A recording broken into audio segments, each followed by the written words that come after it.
At this point, most expectant moms have heard the mantra loud and clear. Breast is best, or the newer version, breast is normal. Studies proclaim the myriad of benefits that breastfeeding can supposedly provide: boosting immunity, raising IQs, preventing childhood obesity and cancers later in life, as well as providing a natural bonding experience for mother and child. The good news is that more American women are breastfeeding their babies than ever before, with the CDC recently reporting that more than 70% of new moms are trying to breastfeed, and more than half of those nurse for the recommended 6 months or more. But the fact still remains: not every mom or every baby is able to breastfeed. Sometimes it just doesn't work or meet the needs for both the baby and family. It's vitally important to teach and encourage women to breastfeed, but it is equally important to accept their decision and support them if they need or simply choose to use infant formula. I was producing less than 20% of what he was consuming. And because he was so small, he wasn't consuming very much. My production was going down, his needs were going up. I was crying every day and I was trying to pump. It's not easy, it's not comfortable. And at 8 weeks, I needed to be mentally present for my child.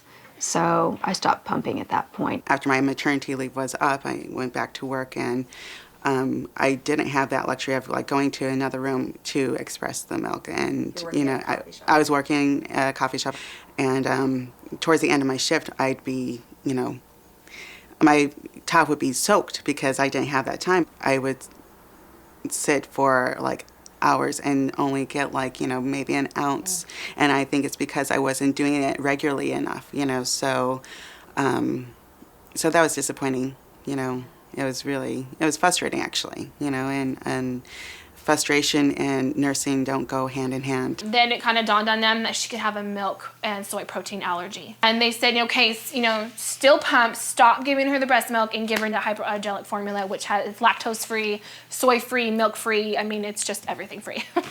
Once she started doing that, brand new baby. Within a week, brand new baby. It's true we have a long way to go in providing adequate acceptance and support for nursing moms in our country. But in some communities, there seems to be a nasty undercurrent growing against women who formula feed, a mentality that's perpetuated by the media and certain advocacy efforts.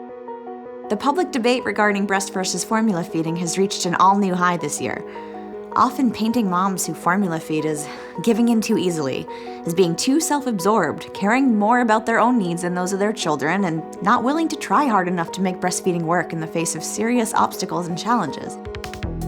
All of these initiatives and efforts may be designed to educate and encourage women to breastfeed, which is wonderful.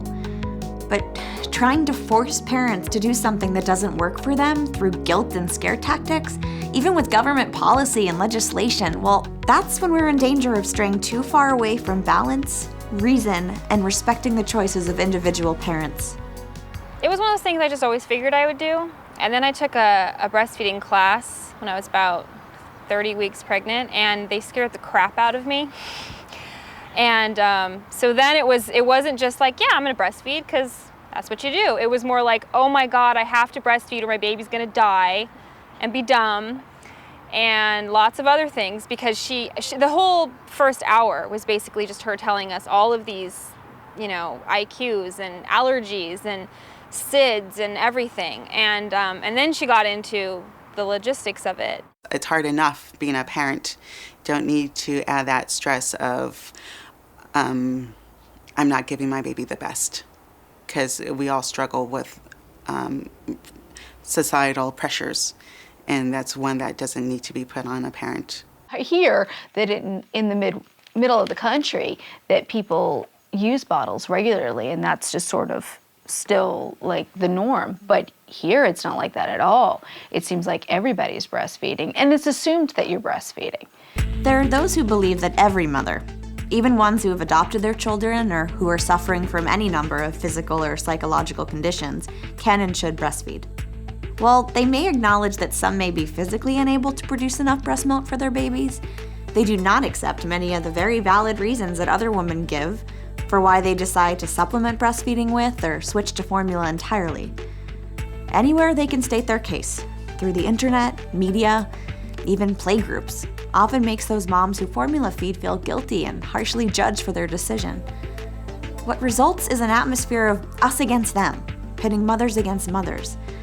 In their most fragile state, new moms are left feeling overwhelmed and unsupported. I did feel like everybody's breastfeeding, everybody's doing it, and I felt like it was easy for them the way that, just, okay, baby's hungry.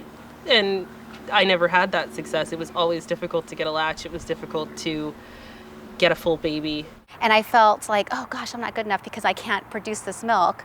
And, but then I saw here I am shaking my formula at Mommy and Me class, and everyone just pulls it out and just like, so like, oh, it's so nice and easy. So it looked like, and here I am shaking my bottle for Isabel. And my mother-in-law also told me, oh, it's easy. It was easy for me. She didn't understand, like, oh, maybe your nipple's too big, and I just thought, well, oh gosh, so I felt like stress from people. And so, and it was just the own pressure on myself. I felt really stressed out. I'm a mom who desperately wanted to breastfeed my son, but faced numerous challenges that ultimately resulted in us formula feeding. And like many others, I felt devastated when breastfeeding didn't work out. Even though I realized that formula was the best option in our case, it still hurt like hell when other people implied I had done something wrong or that I simply had been misinformed, uneducated, or hadn't tried hard enough. But through the power of the internet, I found an incredible community of women who had been through similar experiences, and it helped me heal. As I started becoming more aware of the larger issues at hand, I noticed that the discussion over breastfeeding had taken an ugly turn. It's no longer simply about making it easier for parents to give their babies optimal nutrition. Instead, it's become a new mommy war, making us all judgmental and defensive. I think that we all have perceptions of, there's the formula feeding moms, and clearly they're selfish, mothers. But then there's the breastfeeding mothers, and they're all like hippies who are willing to just whip it out anywhere. And that's not true. I was very much like in the middle, and I was trying both avenues. It's no one's business, really. It's you and your child, and whatever is best for you two. And everyone else should just kind of mind their own business. Whether you breastfeed or not has become the mark of your worth as a mother, as a woman. When in reality, there is so much more to parenting than whether you feed from breast or bottle. So I decided it was time to talk to real women making real choices within the context of their real lives. To listen to the neglected voices in this heated debate. It's not the right choice for every mother, that's true. And you're the mother, so you have to make the best choices for your children. So ultimately, it's about your situation, and you have to make the decisions for you and your family. I don't think the government has any right to tell you. I don't think your friends should tell you anything. I don't think your spouse should pressure you. I think it's a really personal, individual decision that generally involves you and your baby. And ultimately, your baby's health and happiness is dependent upon the mother's health and happiness. I just don't think that what you feed your child defines how good of a mother that you are. And the fact that I listened to my child's cues and what her body was telling me that she could and could not handle is what makes me a good mom. I urge you to follow my blog and visit my Facebook page, The Fearless Formula Feeder, to hear these and other women's stories. These are the real stories of formula feeding in America. This is a story about choice. I still think Henry has quite a shot to grow up and be a fine young man, despite being formula fed. I don't know, I mean... Because he's formula fed, Henry has a shot to grow up to be a fine young man. Yeah. Otherwise, he might not have a chance to grow up.